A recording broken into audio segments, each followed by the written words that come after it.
father stepped into his 7-year-old son's bedroom. It was a nightly ritual, one he never missed. The room was dim, with only the faint glow of a nightlight casting shadows along the walls. His son was waiting in bed, tucked beneath the covers, yet something felt. A grin stretched wide across the boy's face, wider than usual, a grin that didn't match the look in his eyes. It made the father's skin prickle with an unexplainable dread. The father forced a smile, masking the creeping unease settling in his chest. "You okay, buddy?" he asked, his voice calm but uncertain. The boy's eyes were glassy, fixed on his father as he continued smiling. He nodded, slow and deliberate, like he was imitating an adult.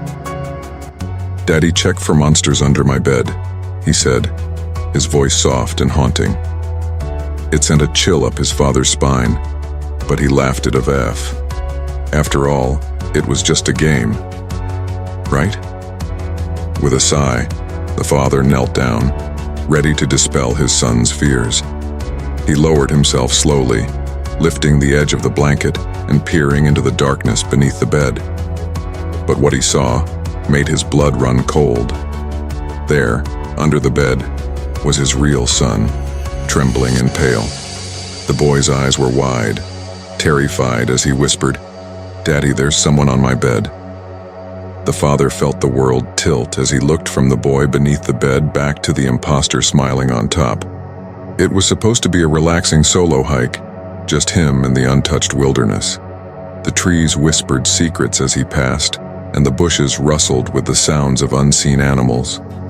But as the sun dipped below the mountain line, a chill settled over the forest and the familiar trail back to his car felt foreign, almost unnatural.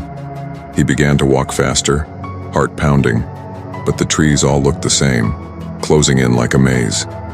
Panic gnawed at him as he realized he was lost.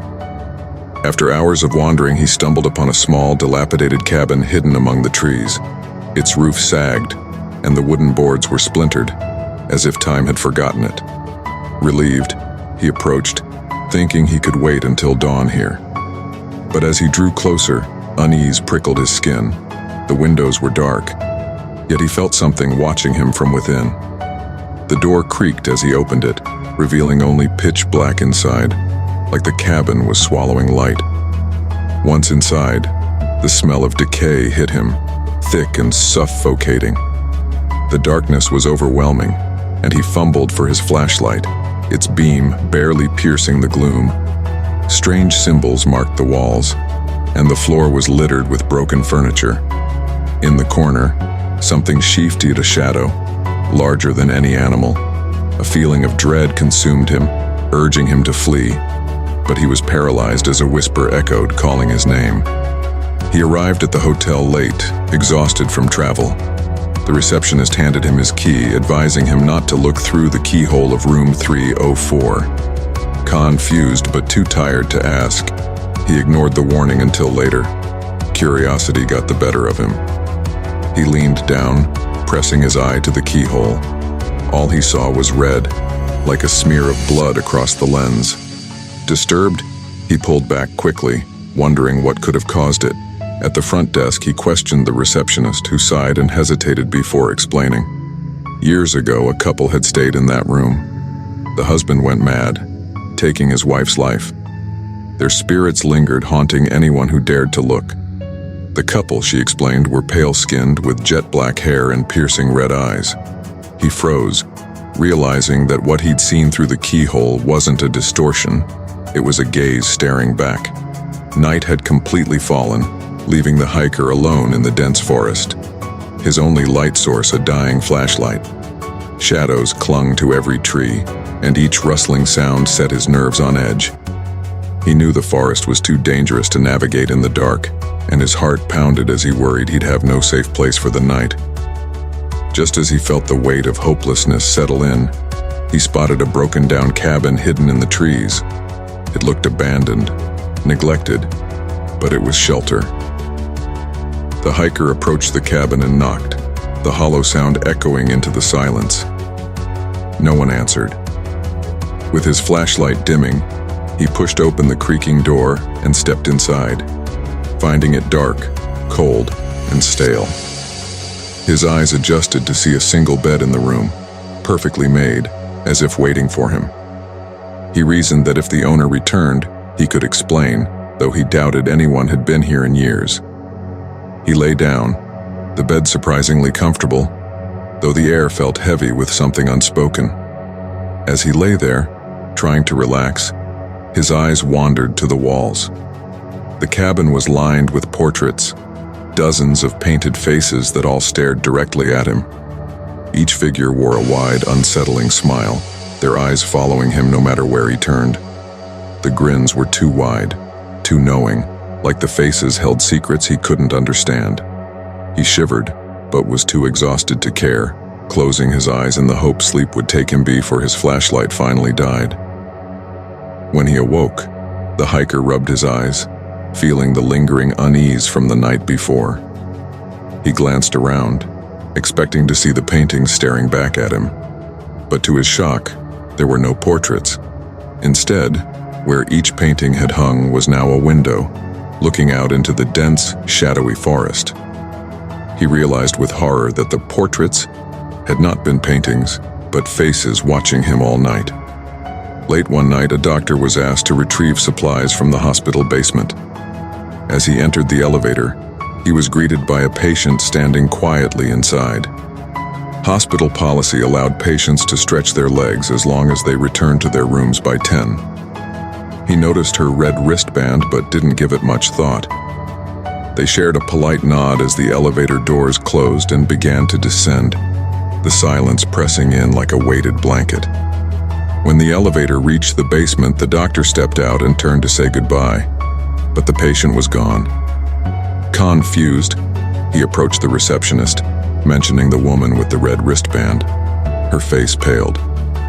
She explained that red wristbands were only for the deceased, tagging bodies before they were taken to the morgue. The doctor's blood ran cold as he realized he had just shared the elevator with a ghost. As the doctor entered the elevator late that night, he gave a friendly smile to the woman already inside. She was standing quietly, almost too still, her face pale. He noticed no floor was selected, so he pressed the button for the basement. For a moment, he wondered if she was heading there too. The elevator doors closed and the silence was thick, pressing in around them. Something about her presence made him uneasy, but he brushed it off, focusing on the task at hand.